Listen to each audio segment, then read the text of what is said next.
Olá, sejam muito bem-vindos ao Humanas Insights, um espaço onde a gente explora diversos temas, sempre sob a ótica do desenvolvimento positivo. Eu sou Kate Amaral e é uma alegria imensa estar aqui com vocês hoje.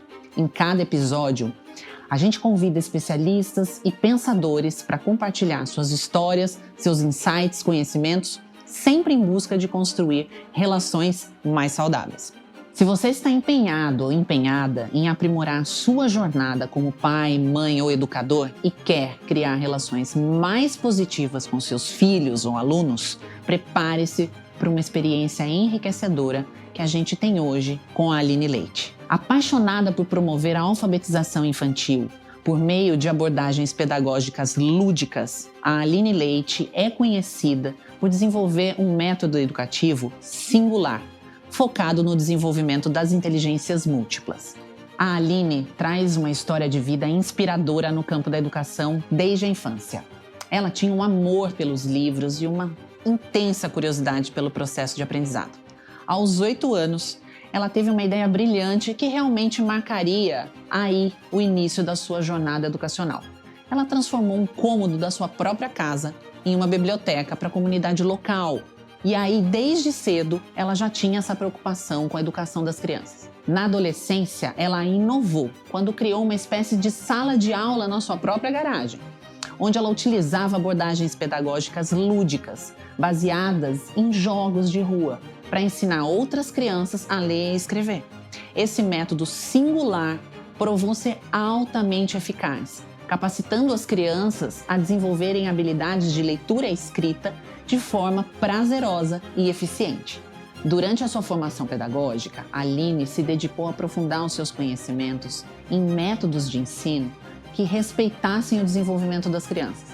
E durante a pandemia, ela teve a oportunidade de orientar crianças de todo o Brasil e do mundo, sempre mantendo um olhar atento às necessidades individuais de cada uma dessas crianças.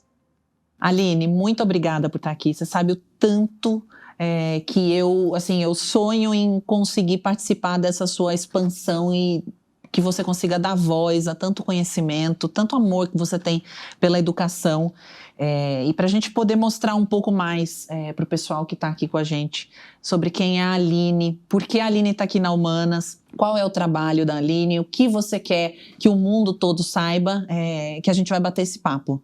Pode ser? Muito bom, estou honrada demais de estar aqui. Aline, me conta um pouco a sua história. Como é que você chegou nisso? Da onde vem esse grande amor que você tem pela educação, que eu conheço muito bem, senti na pele isso durante a pandemia, que foi um período tão difícil da nossa vida e você participou disso. Então me conta um pouco da onde vem esse amor. Primeira coisa. Esse amor, ele vem da infância. Eu me alfabetizei de forma intuitiva, com 4 anos, 3 anos de idade, eu já lia, escrevia, e meus pais até hoje não sabem explicar, né, como que eu acessei esse conhecimento tão pequena. Com 8 anos de idade, eu queria criar um clube do livro no meu bairro. E aí eu chamei, meu pai na época era líder de bairro, meu pai tinha um megafone. Então eu saí com o megafone, convocando todas as crianças do bairro para estarem na rua da minha casa, para que a gente pudesse trocar livros. E naquela época eu descobri que haviam muitas crianças de 8, 9, 10 anos que nunca tinham lido um livro e que não estavam alfabetizadas. E eu pensei, eu preciso ajudar essas crianças tão velhas que nunca tiveram o prazer de fazer uma viagem sem sair do lugar, ajudando elas a entenderem o mundo dos livros. Então eu criei, meus pais tinham um restaurante, e eu criei na garagem da minha casa uma mini sala de aula. E de uma forma muito intuitiva, usando as palavras familiarizadas das brincadeiras de bairro, eu alfabetizei muitas crianças do bairro. A professora da escola do bairro queria saber quem era aquela tia Aline, que os alunos dela voltaram alfabetizados, e falaram, não, quem alfabetizou a gente, quem ensinou a gente a ler e escrever foi a tia Aline. E essa professora bateu na porta da minha casa e eu tinha só 8 anos de idade.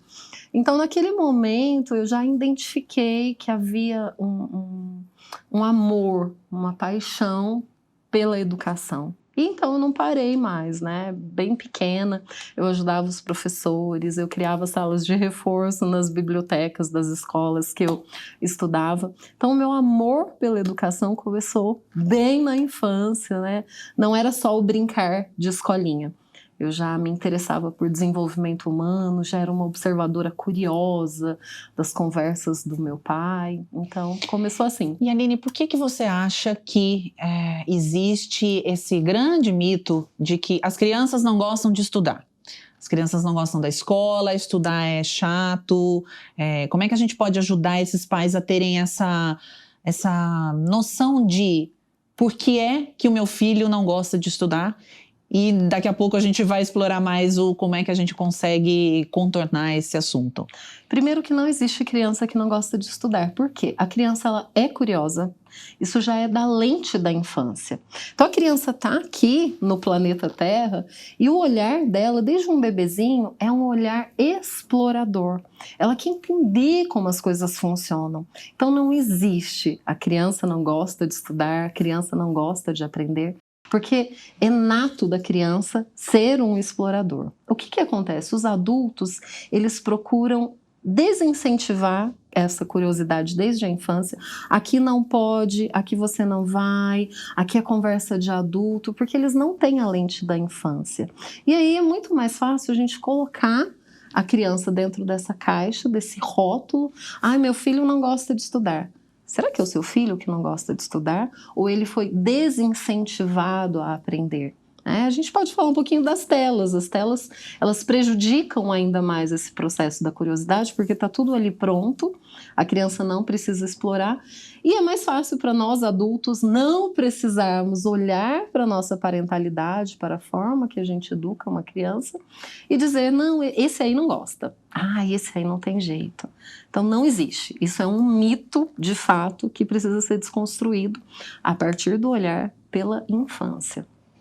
E esses pais que estão, assim, a nossa ideia aqui é ajudar esses pais a terem mais tranquilidade e fazerem uma maternidade, paternidade mais consciente. Vamos acalmar o coração deles no sentido de, meu filho não sabe ler com 5 anos, o meu filho não lê e o amigo dele lê. O que você diria para esses pais nesse contexto da alfabetização em si? Nós vivemos, Kate, um mundo de competição. Parece que a gente está olhando... Quem anda primeiro, o meu anda, o meu fala, o meu isso, o meu aquilo. Quem chega mais rápido. Isso não faz nenhum sentido, porque os nossos filhos, cada um dos nossos filhos é um ser inédito. Se a gente pegar o planeta todo, a população, ninguém tem a nossa digital, ninguém tem a íris do nosso olho, então nós somos seres biologicamente inéditos. Então a gente fica comparando as crianças, isso é extremamente tóxico. A alfabetização, ela está pronta, o cérebro da criança, ele está pronto para receber todas as informações cognitivas a partir de 7 anos.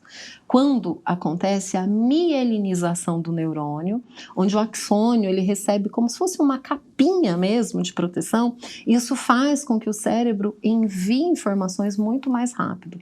Antes desse processo, a criança precisa gastar muita energia para o pensar, enquanto que até 7 anos, que eu chamo de primeiro setênio, o nosso principal trabalho é proporcionar experiências sensoriais para a criança, para que a gente trabalhe o ritmo do sentir.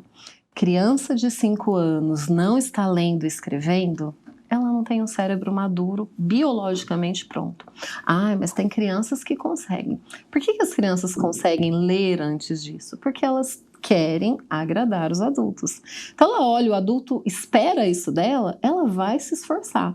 Mas a aprendizagem, Kate, ela não é uma corrida de 100 metros. Ela é uma maratona, ela é uma jornada que dura a vida toda. Eu gosto de comparar esse processo com a construção de um muro. Vamos imaginar que nós vamos subir um muro. A gente faz a primeira camada de tijolos, a gente pega aqueles tijolos mais baratinhos, aquele cimento da promoção, e a gente faz meio tortinho. Mas aí, quando a gente está subindo o muro, a gente fala, não, vamos alinhar esse muro. Não funciona, porque a base do muro foi construída de uma forma equivocada. A gente faz isso com as crianças. A primeira infância é a base. Então essa criança precisa de repertório do sentir, ela precisa de repertório sensorial, ela precisa de experiências na natureza. Tudo isso ajuda a preparação do cérebro para receber as aprendizagens mais sistematizada, como é a alfabetização. Aline, então, dito tudo isso, como é que a gente faz para formar esse aprendiz, para que de fato os pais consigam ajudar essas crianças a gostarem de estudar, né? Porque o estudar não é hoje, a escola, é a prova, é o final do ano, né? O estudar é a vida toda. Então, como é que você acha que desde a infância esses pais podem ajudar essas crianças nisso? Primeiro, Kate, aumentar a régua da permissão. Então a criança, ela é uma exploradora nata, ela tem essa lente da criatividade, mas muitas vezes o adulto já tem uma mente formatada. Então, na minha casa eu não permito bagunça, a cozinha não pode, porque aqui só vem os adultos. Mexer nisso é perigoso. Eu não estou dizendo que não existem coisas que nós precisamos proteger as crianças. Mas, por exemplo, a criança está levantando para conseguir ficar em pé, um bebezinho. O adulto, com a visão dele já formatada no medo, ele vai proteger. Por que não deixar essa criança aumentar essa régua da permissão? Então, a vida real basta, né? A casa, ela é cheia de situações interessantes para a criança. Quando a criança está aprendendo a manusear, a pegar coisas, deixe um cesto com papéis diferentes. Deixa ela sentir, né? Lembrando do que eu falei, a criança de 0 a 7 anos precisa de sentir as coisas. Então, se os pais fizerem esse pequeno ajuste, se perguntarem, como que está a minha régua da permissão de exploração do meu filho? Eu estou extremamente super protegendo essa criança de descobrir as coisas pela lente da infância, que ela já vem com essa lente exploradora, ou eu estou permitindo a ponto de não defender e não cuidar da criança? Então são dois extremos, não são legais, mas o meio do caminho da permissão para a criança explorar vai ajudar a desenvolver a curiosidade. Por quê? Hoje, nós perdemos um pouco da curiosidade. As coisas estão muito rápidas. A inteligência artificial, ela trouxe as coisas de uma forma muito rápida para a nossa vida. Eu não preciso mais escrever grandes e longos textos e fazer grandes pesquisas. Eu tenho já uma inteligência artificial que faz isso em minutos. Então, a criança, ela tem essa curiosidade, ela ainda não descobriu a inteligência artificial. Então, a gente precisa permitir. Vou dar um exemplo bem prático. Se a sua filha fizer uma pergunta para você, como é que funciona uma câmera que não é a câmera do celular? E a câmera funciona assim. É desse jeito, ela tem uma lente parecida com os nossos olhos e você vai dar ali uma palestrinha. Isso vai cortar essa curiosidade. Por quê? Porque você está fornecendo uma resposta pronta. Olha a diferença. O que você acha que tem na câmera? Por que essa câmera ela é diferente da câmera do celular? Qual que é a sua opinião? Vamos descobrir juntas? E aí você já traz a criança para essa curiosidade, para essa vontade de aprender. Mas o adulto, quando ele não tem intenção, quando está no automático, ele vai dar respostas prontas. E esse simples ajuste, né? Os dois ajustes, a régua da permissão e o olhar para a criança curiosa, ao invés de interromper essa curiosidade, já entregando para ela, que tal explorar essa curiosidade? Pedir dela o repertório. Qual é o repertório que você tem? Onde você já viu câmeras? E esses pais, eles têm medo. A gente sabe que a gente tem medo. Será que eu estou sendo permissivo demais? Será que a criança não está indo bem na escola? O que ele deve fazer? Porque eu também vejo uma tendência de quanto mais a criança está indo mal na escola, mal segundo os critérios de notas e etc., mais pesados os pais pegam com essas crianças. Né? Dentro da disciplina positiva, a gente fala como alguém pode agir melhor se sentindo pior. E esse é um mecanismo que o medo acaba causando e os pais, sem saber o que fazer e com muita preocupação, acabam ficando perdidos nesse processo. O que você diria para esses pais? Primeiro, vamos olhar essa criança na lente das múltiplas inteligências. Por exemplo, ele está indo mal em matemática? Você já imaginou levar essa criança para fazer um bolo na cozinha, isso vai ajudar muito, porque com as múltiplas inteligências e habilidades práticas, ela pode melhorar na matemática. Talvez ela não consiga aprender matemática sentada, decorando a tabuada. Ela está indo mal em língua portuguesa? Já pensou usar o teatro? Né? Que ela possa criar os próprios textos? Ou vamos voltar de novo para a cozinha, usar as receitas, porque na receita você tem ali um gênero textual. Então, ampliar, eu digo para esses pais, amplie os olhares para as múltiplas possibilidades que já vem de fábrica com o seu filho. Porque as múltiplas inteligências é um potencial que todos nós humanos temos de desenvolver. Aline, e muitos pais são muito ocupados. A gente sabe a dinâmica que a gente vive no dia a dia e eles acabam não tendo o tempo suficiente para essas tarefas depois da escola e para estar ali em cima dessa criança. Eu sei que esse é um mito e eu quero que você fale sobre isso. Conta um pouco do tipo, eu sou ocupado e não consigo dar atenção no after school da criança. Vamos pensar na questão da presença. Quando eu estou no meu trabalho, Kate, você também, a gente dá 100% da nossa presença. Se chega algum problema, um novo projeto, a gente vai se empenhar com presença. O problema é que nós, adultos, estamos digitalmente distraídos.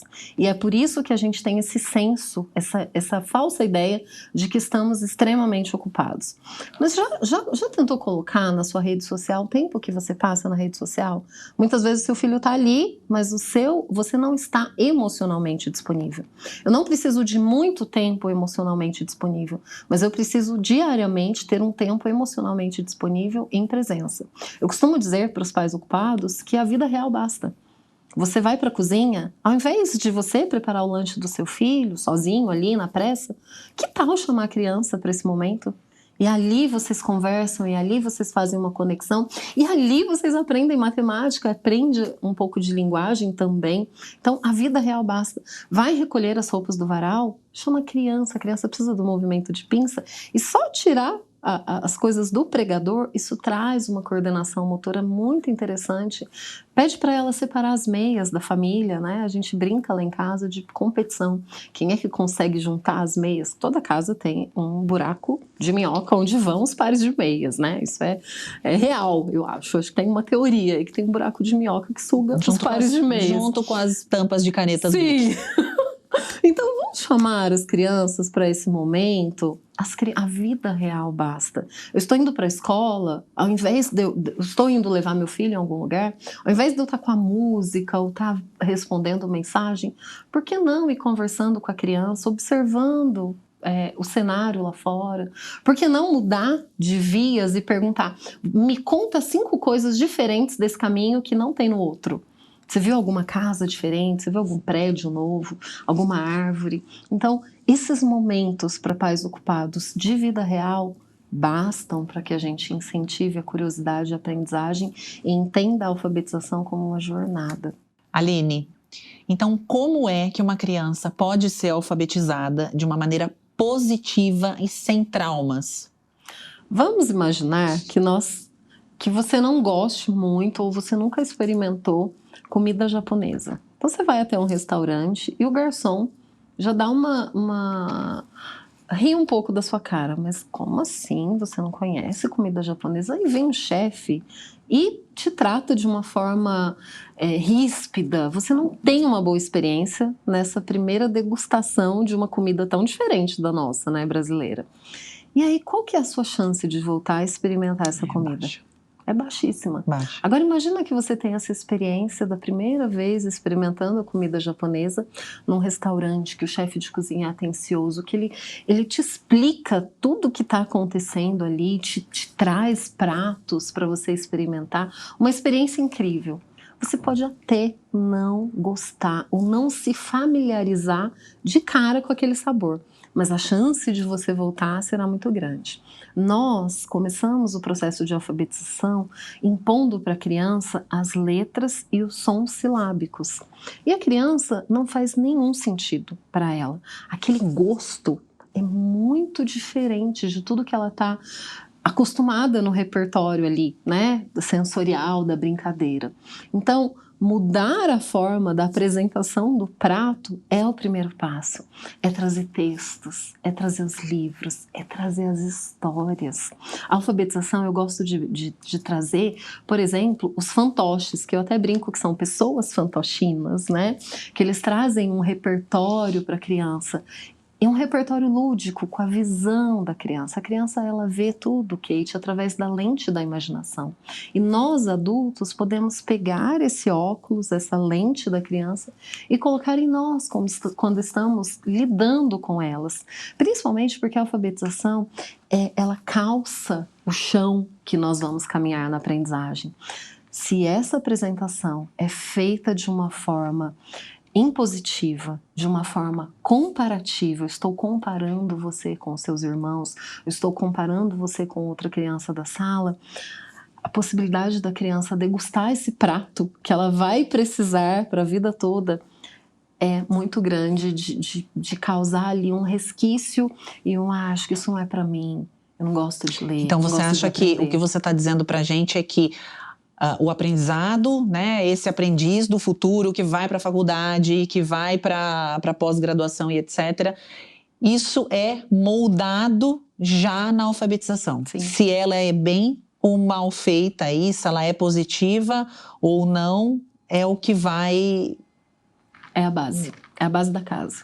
Você pode querer transformar uma casa num prédio. Você pode... uma casa de um andar. Aí você fala, não, acho que eu vou fazer dessa casa um prédio de 5 andares. O que você vai ter que olhar para fazer esse prédio de 5 andares? Base. Fundação. A fundação. Se não tiver uma fundação do chão para baixo, de 5 andares para cima, vai ser impossível. Você vai ter que reestruturar essa fundação. Eu não digo que é impossível, mas precisa reestruturar. Essa era a minha pergunta. E assim, dá tempo? Dá tempo. Como é que a gente resgata isso? Dá tempo porque nós temos, né, a neuroplasticidade do cérebro. Antes a gente achava que a aprendizagem era algo rígido. Aprendeu errado, vai ser errado para sempre. Não, a gente tem neuroplasticidade que a neurociência trouxe essa possibilidade. Inclusive pessoas da terceira idade conseguem aprender muito bem coisas novas. Mas... nós precisamos olhar com essa lente da base. Se eu faço uma base bem feita, se eu faço a apresentação desse prato como um prato gostoso, como um prato bonito, a chance da criança querer incorporar isso para a vida dela é muito grande. Agora, Aline, fiz mal essa base. Foi na forma... negativa, foi na trancos forma... e barrancos. Trancos e barrancos. Então vamos revisar. O que é possível fazer? Qual a fase que a criança está? É uma fase dos adolescentes? É uma fase da infância ainda? Então a gente consegue reorganizar. Dá mais trabalho. Para a gente entender, quando você vai assar um bolo. Você vai assar um bolo na sua casa, você está fazendo um bolo de morango, aí você fala assim, mas eu queria colocar um pouco de chocolate nesse bolo. Então, antes do bolo assar, é possível, tá ali o morango, você pica o chocolate, vai assar, deu um trabalhinho, muito pouco, e o bolo vai ficar lindo, morango e chocolate. Agora imagina que o bolo já está assado e você resolve transformar um bolo de morango em um bolo de chocolate. Você vai ter que cortar, pode ser que não fique gostoso, pode ser que não fique bonito, né? Dá muito mais trabalho um bolo assado. Então, o cérebro da criança também. Existem as faixas de desenvolvimento, né, que Piaget e Vygotsky mapearam muito bem, que eles chamam de zona de desenvolvimento proximal, que é onde o cérebro está prontinho para aquela aprendizagem. Quando a gente passa dessa zona, o bolo já assou. É possível transformar um bolo de morango em chocolate? É possível, mas dá mais trabalho, tem que cortar.